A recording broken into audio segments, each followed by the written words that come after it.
রজনীগন্ধা সৌরভকে পেছনে ফেলে তুই চলে গেলি, পড়ে রইলাম আমরা, মা আমি, আর পড়ে রইল নবীনবর্তনের অন্ধকার ঘরে বাড়তে থাকা সুধের বোঝায় তলিয়ে যাওয়া একটা সৎ মানুষ।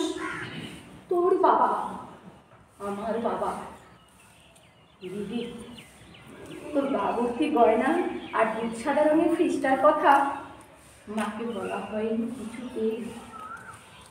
দৃষ্টি শক্তি হয়ে বসা মাকে বাবা বলেননি কিছুই, শুধু অসহায়ের মতো ফুসতে মার মুখে একটু হাসি, বড় মেয়ের ভালো ঘরে বিয়ে হওয়ার একটু তৃপ্তি। সেই হাসিও খুঁজতে খুঁজতে ক্লান্ত বাবা চলে গেছেন।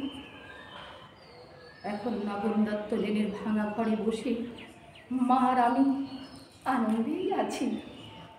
একটা আনন্দ বোধ হয় সবচেয়ে বড় দিদি, এ বাড়িতে আর কোনো দিন সানাই বাজবে না, সাহানাই, সানাই, রজনীগন্ধা, বেনারসি, হইচই, এইসব অপ্রাসঙ্গিক হয়ে থেকে যাবে চিরকাল।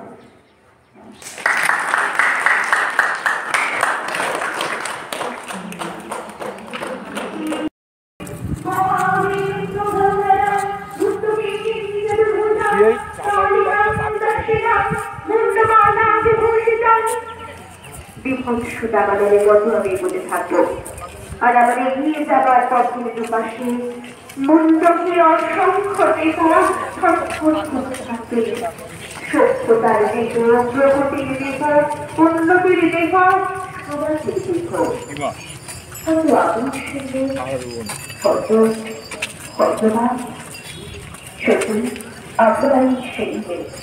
যাদেরকে বহু প্রতিকূলতাকে পরাজয় করে এগিয়ে যেতে হয় সামনের দিকে। আমরাই সেই নারী। এমনই প্রত্যেকটি নারীদের সম্মান জানাতে আজ চিরন্তনের এক অভিনব প্রয়াস আন্তর্জাতিক নারী দিবস উপলক্ষে তারা আয়োজন করেছে প্রভাত ফেরির।